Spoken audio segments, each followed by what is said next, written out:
Viewers अस्सलाम वालेकुम, I am doctor बदर खान और ये है अनस सुलेमानी। ये वो बंदा है जो कि जिसका 2 दिन से बल्कि 3 दिन से मैं इसका इंतज़ार कर रहा हूँ। ये इस्लामाबाद से आया हुआ था तो डॉक्टर साहब का मैं इंतज़ार कर रहा था कि यार खुदा का वास्ता है आ जाओ मैंने व्लॉग बनानी है, हमने सजीकोट जाना है, सजीकोट जाना है, सजीकोट जाना है। तो बंदे की अपनी कमिटमेंट्स भी होती है ना, वो बंदा को घर में टाइम गुजारता है।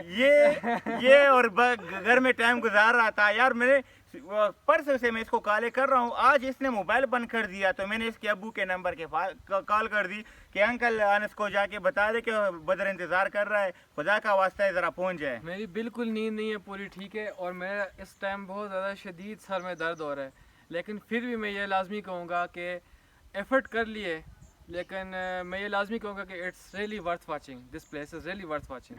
बाकी इंटरटेनमेंट वगैरह जारी रहेगी, लेकिन सबसे पहले ये बंदा जो नहीं रहा था, इसको बंदा लगा के मारे यार। अजीब सा इंसान है। 3 दिन से इसने मेरे 3 दिन ज़ाया किए हुए यार, 3 दिन इसने मेरे ज़ाया किए हुए, लेकिन शुक्र अल्हम्दुलिल्लाह finally we are about to reach Sajikot. So बाकी बात इंशाल्लाह बाद में करेंगे, आपका ज़्यादा टाइम नहीं लेना चाहूँगा। अपना ख्याल रखिएगा, तब तक के लिए हमारे साथ रहिएगा।